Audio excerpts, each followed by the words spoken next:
asking whether or not folks agreed with the statement that they are concerned about the likelihood that farmland in my county or in Western North Carolina will be developed for non-farm use.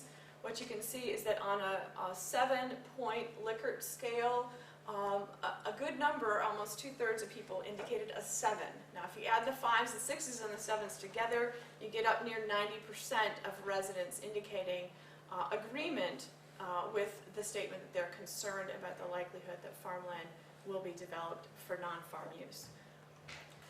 In terms of a belief that the community needs to do more to protect farmland, again, very strong agreement with that sentiment. Over half of the residents indicated strong agreement, and almost as strong for visitors as well. As an economist, one of the things that I do is try to put prices on things that you can't purchase in the grocery store, like water quality and scenic quality. So the part of our survey that dealt with that was a question, was this question actually. Would you be willing to make an annual voluntary contribution of X dollars if you knew the money would be designated for protecting farmland in your county? That X varies, and in this survey it varied from $25 to $1,000. These are randomly assigned, and so some people got a $25 question, some people got a $500 question, some people got a $1,000 question. And so what I have here is just the percentage of respondents who were willing to make some contribution greater than 0.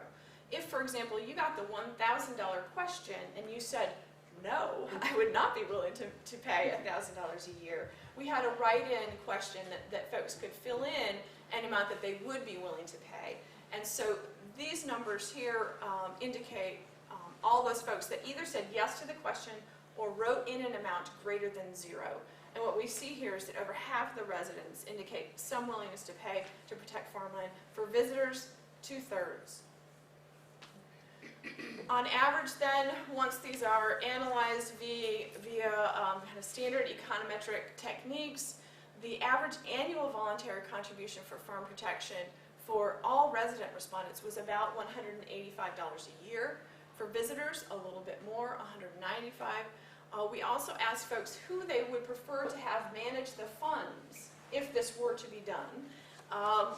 Would you prefer the federal government to manage it, the state government, your local county commission, a locally run nonprofit group, or some other group that they could write in? And overwhelmingly, people are saying they want a locally run nonprofit group managing these funds.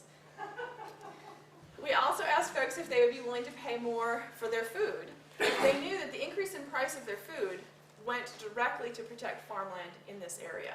And again, most people said yes. We did not ask specific dollar amounts for this particular question. That would be an interesting future research project. Let's see here. For more information, check out our website, which is beautiful.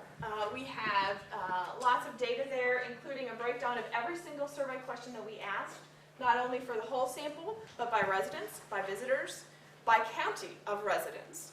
And we have put together fact sheets. As I said earlier, I brought the Buncombe County fact sheet. We have one of those for each of the 4 counties in our study area that are all there available for you to download. We have many maps, or will have maps. They're not quite ready yet. They will be there hopefully later on this month. We have hundreds of images and audio from our focus groups. If you go to our website, actually it has 2 sides. This is our homepage, the story and the study. If you're interested in the data and the maps and the nitty-gritty of how we did stuff, go to the study. If you're interested in the story, the stories that people told us in their focus groups about the things that they value, go to the story side of the site, and you'll come to a page that looks like this. If you click on one of those round buttons, you'll come to a page like this that has an image, and if you click on the menu down below, you will hear and then see the actual quote from the person in our focus groups. And on some of them, there's a little red eye in the corner. If you click on that, you can get linked to the data in our questions of our survey that actually relate to what that person was saying. I've heard that people have been getting lost. That is spending hours and hours having fun with our website. I hope that you do too. I heard that folks are going to take their grandchildren and sit them down and have them look at our website. It's a great way to learn about Western North Carolina agriculture if you're new to the area. It's a great way to learn what your neighbors are saying about land use change in our area. It also is a great place to go see some beautiful images. The study side of the site looks like this. If you click on the Learn More section, that's where you'll find all of the data and maps. For more information, contact me. I'd be happy to help you navigate or give you more specific direction about how to find what it is.